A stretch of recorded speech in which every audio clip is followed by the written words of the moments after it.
জানিয়েছেন সোহানুর রহমান।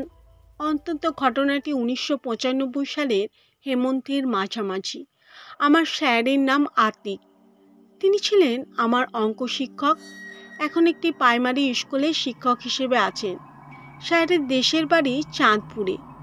ঘটনাটি যখন ঘটে স্যার তখন ইন্টার ফার্স্ট ইয়ারের ছাত্র। স্যার চতুর্থ শ্রেণীর এক ছাত্রকে পড়াতেন গ্রাম থেকে 1.5 মাইল দূরে কাশিমপুর গ্রামে গিয়ে। বেতন বেশি হওয়ায় স্যার সকল কষ্ট উপেক্ষা করে নিয়মিত সাইকেল চালিয়ে পড়াতে যেতেন। রোজ বিকেলে স্যার সাইকেল চালিয়ে কাশিমপুর যেতেন, আবার সন্ধ্যা হওয়ার আগেই ফিরে আসতেন নিজ গ্রামে। আমার স্যারের গ্রাম এবং কাশিমপুর গ্রামের মাঝে প্রায় 1 মাইলের ফাঁকা ধানের মাঠ রয়েছে। দিনের বেলা কৃষকে পরিপূর্ণ থাকলেও রাতের বেলা একদম ফাঁকা থাকে। এই 1 মাইলের মধ্যে কোনো বসত বাড়ি নেই, শুধু আধা পাকা রাস্তাটাই এঁকে বেঁকে চলে গিয়েছে। সেদিন ছিল মঙ্গলবার। স্যার একটা বিশেষ কাজে আটকে যাওয়ায় সন্ধেবেলা কাশিমপুরের উদ্দেশ্যে রওনা হলেন। সাইকেলটা সমস্যা হওয়ায় রিকশায় করে চললেন। আকাশের অবস্থা খারাপ, থেমে থেমে বিদ্যুৎ চমকাচ্ছে, মনে হচ্ছে বৃষ্টি নামবে। এই আবহাওয়ায় না বের হলেই ভালো হতো, কিন্তু উপায় নেই। ক্লাস স্টুডেন্ট এর অঙ্ক পরীক্ষা, আজ না গেলে খুব ক্ষতি হয়ে যাবে। অবশ্য ভোরবেলা যাওয়া যেত, কিন্তু কাল ভোরের গাড়িতে স্যারকে জরুরি ঢাকায় আসতে হবে। কাশিমপুরের কাছে যেতেই মুষলধারায় বড় বড় ফোঁটা আকারে বৃষ্টি শুরু হলো। কোনো রকমে ছাত্রের বাসায় উঠে নিজেকে রক্ষা করলেন স্যার।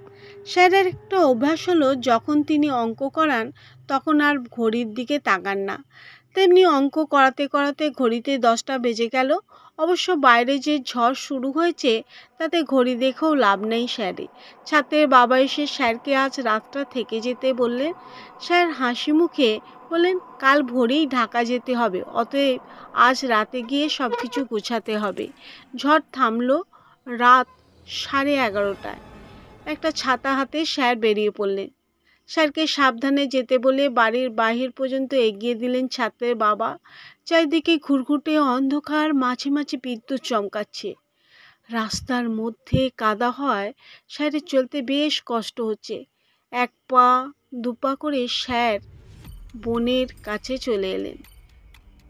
সেই বনের আশেপাশে কেউ থাকে না এবং খুব খারাপ বন। বনের পাশেই চিতাখোলা। স্যারের মনে ভয় পেতে লাগলো, তবু সাহস হারালেন না।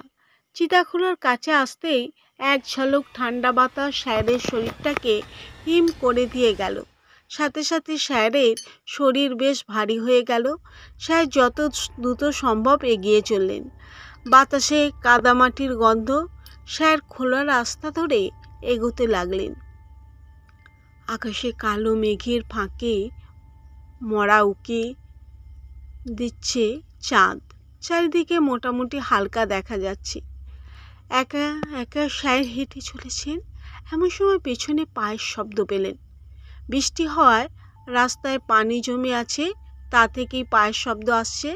স্যার পিছনে তাকালেন, কোথাও কিছু নেই। আবার হাঁটতে লাগলেন, আবার পিছনে সেই শব্দ। স্যার আবার পিছনে ফিরে তাকালেন। এবার দেখলেন একটা বড় কালো রঙের কুকুর দাঁড়িয়ে আছে স্যারের থেকে 5-6 হাত দূরে। চোখ দুটো সাদা। স্যার কিছুটা ভয় পেয়ে গেলেন। মনে মনে ভাবলেন, এত বড় কুকুর তো জীবনেও দেখেনি। স্যার আবার হাঁটা শুরু করলেন। পেছনে পায়ের শব্দ। স্যার বুঝতে পারলেন মারাত্মক একটা ভুল হয়ে গেছে। মনে মনে স্যার ভাবছেন, যদি একটা মানুষের দেখা পেয়ে যেত। ঠিক এমন সময় কেউ একজন স্যারের পিঠে হাত রাখলেন। চমকে গেলেন স্যার। পিছনে তাকিয়ে দেখে কিছু নেই, কুকুরটাও নেই। ফাঁকা রাস্তা। রাস্তার দুপাশের গাছগুলো যেন ভেঙে পড়ছে স্যারের মাথায়, অথচ আশেপাশে কোনো বাতাস নেই। স্যার আরও দ্রুত হাঁটতে লাগলেন।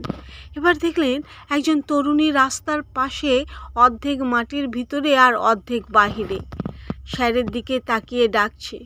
তরুণীর চোখ দুটো সাদা, কোনো মনি নেই। পিছনে আবার সেই পায়ের শব্দ।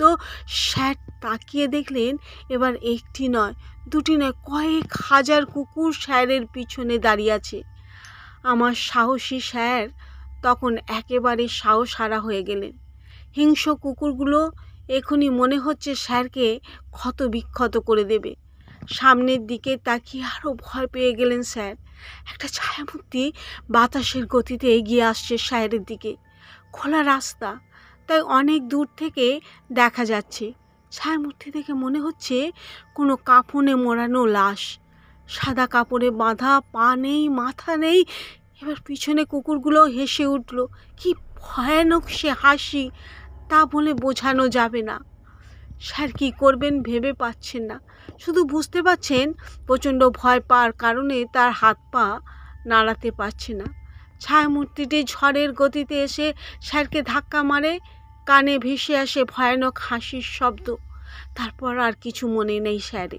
যখন জ্ঞান ফিরেছে তখন নিজেকে ধানের মাঠে আবিষ্কার করে। কাদা জলে ভিজে আছে পুরো শরীর। রাস্তা থেকে 10-20 হাত দূরে।